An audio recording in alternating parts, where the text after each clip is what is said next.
Bismillahirrahmanirrahim. Assalamualaikum warahmatullahi wabarakatuh. Perkenalkan, saya Muhammad Rafli Kanika Hambali. Di sini saya akan menerangkan dan juga mempresentasikan tentang artikel saya yang berjudul Optimalisasi Produksi Tutut Mercon Menggunakan Program Linear Metode Simplex. Mungkin abstraknya boleh dibaca ya teman-teman ya. Di pause dulu begitu. Nah, untuk pendahuluannya sendiri, di kota Sukabumi, tepatnya pada kawasan Cirenghas, terdapat produksi tutut mercon. Produksi ini merupakan industri mikro atau juga tunggal atau bisa dibilang juga sebagai UMKM. Nah, tutut mercon ini adalah makanan khas daerah Sunda yang dimana dimodifikasi dengan rasa pedas. Daerah yang sesuai dengan namanya terbuat dari keong kecil atau sering juga disebut tutut oleh orang Sunda. Bahan baku yang digunakan dalam produksi ini terbilang terbatas, yang dimana proses produksi ini menjadi kurang optimal. Keuntungannya yang diperoleh tidak mencapai titik maksimal. Nah, dalam produksinya, tutut mercon Pak Dodi ini hanya memproduksi berdasarkan perkiraannya saja, agar habis atau misalkan sesuai dengan bahan baku yang tersedia. Nah, untuk metode penelitian ini, untuk metode dan tahapannya, untuk penelitiannya saya menggunakan observasi dan wawancara kepada pemilik produksi rumah tututnya sendiri, serta pengambilan studi literatur ilmiah untuk menunjang penelitian ini. Untuk lokasinya, seperti saya sebutkan, penelitian ini berlokasi di rumah produksi tutut mercon Pak Dodi Supendi yang berletak di Desa Gerbitung, Kecamatan Cirenghas, Kabupaten Sukabumi. Untuk instrumen penelitiannya, data yang terkumpul kemudian akan diolah dan dianalisis menggunakan program linear dan juga metode simplex yang meliputi pendefinisian variabel, interpretasi parameter, penyusunan model, fungsi tujuan, fungsi kendala, dan fungsi terkait lainnya. Dalam proses pengolahan dan juga analisis data, kami menggunakan perangkat lunak POM-QM untuk Windows, yang dimana digunakan untuk meminimalkan kerumitan pada proses penghitungannya. Untuk hasil dan pembahasannya, proses perhitungan simplex ini sendiri dilakukan berulang kali untuk mencapai data yang optimal. Selain dapat menghitung metode simplex secara manual, juga dapat dihitung menggunakan aplikasi atau software yang tadi disebutkan. Nah, untuk bentuk umum dari fungsi yang digunakan, mungkin rekan-rekan bisa lihat di atas. Nah, berdasarkan wawancara, tempat produksi ini diketahui memproduksi dua jenis tutut, yaitu adalah tutut mercon dan yang kedua adalah normalisasi tutut.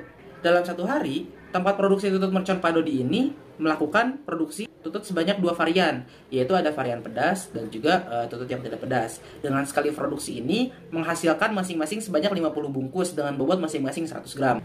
Bahan-bahan baku yang dibutuhkan untuk produksi tutut ini ialah ada tutut, bawang merah, bawang putih, cabai rawit, dan juga saus tiram. Untuk tabel awal fungsi, dari tabel berikut mungkin bisa dilihat oleh rekan-rekan semua. Pada tabel tersebut menunjukkan tabel awal metode simplex dengan keterangan yang telah tertera. Mungkin bisa dilihat dulu oleh teman-teman semua. Untuk penghitungannya, kami menggunakan penghitungan manual. Untuk mengetahui alokasi dua jenis produksi tutut ini, setiap harinya mendapatkan pendapatan yang maksimal dari produsen. Maka penyelesaian masalah ini dapat menggunakan program linear dan juga metode simplex yang terdiri dari variabel keputusan, fungsi tujuan, dan juga fungsi kendala. Kemudian, untuk menentukan fungsi variabel ini, kita bisa misalkan tutut mercon ini adalah fungsinya X1 dan juga normalisasi tutut ini menggunakan X2. Menentukan fungsi dan tujuan dan mengubahnya ke dalam model fungsi matematika. Mungkin bisa dilihat oleh teman-teman untuk fungsinya sendiri ya. Nah, selanjutnya itu akan menentukan fungsi batasan.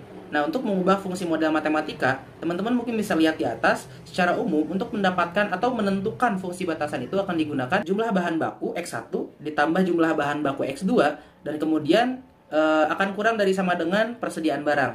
Yang dimana data ini akan diambil dari tabel yang telah kita peroleh berikut. Dimana datanya diambil dari tabel sebelumnya. Kemudian menyusun persamaan model matematika yang terbentuk pada tabel simplex.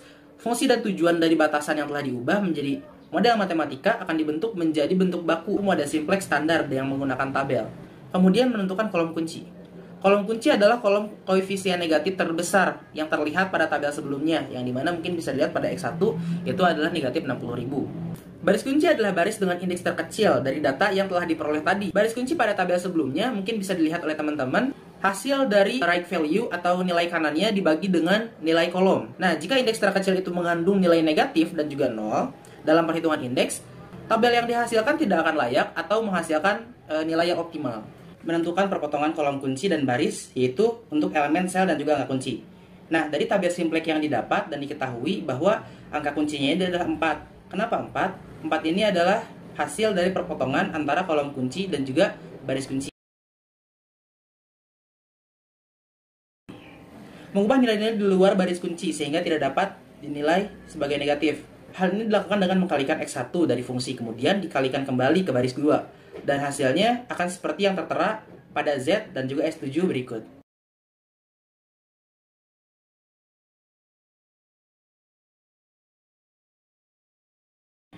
Nah, mungkin bisa dilihat dari iterasi pertama ini, karena nilai Z-nya masih bernilai negatif, maka dilakukan iterasi ulang atau iterasi selanjutnya sampai diperoleh Z yang positif, yang merupakan sebagai nilai optimalnya.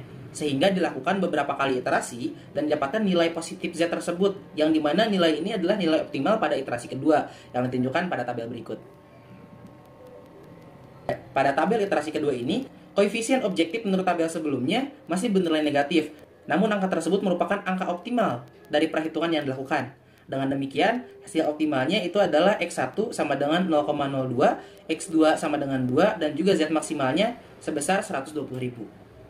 Nah, untuk penyelesaian dengan aplikasi QM pada Windows, ini mungkin teman-teman bisa dilakukan dengan yang pertama, itu adalah membuka QM Windows-nya sendiri pada aplikasi Windows yang sudah diinstal oleh teman-teman sebelumnya.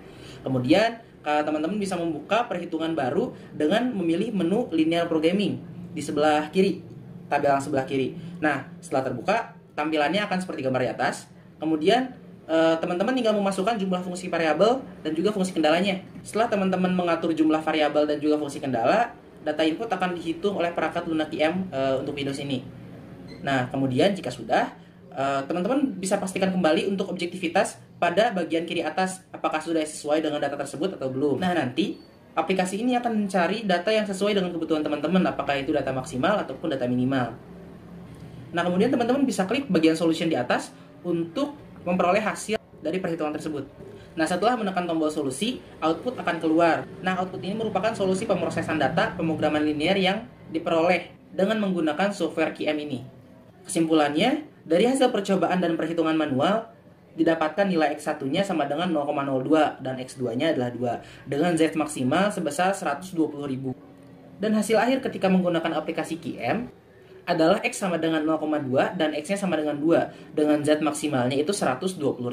Dari sini dapat disimpulkan bahwa kondisi produksi yang optimal pada produksi tutut mercon Padodi ini dan produksi normalisasi tutut sehingga 2 kali lipat dalam produksinya dengan keuntungan maksimal 120.000 per harinya. Mungkin sekian dari presentasi saya kali ini. Assalamualaikum warahmatullahi wabarakatuh.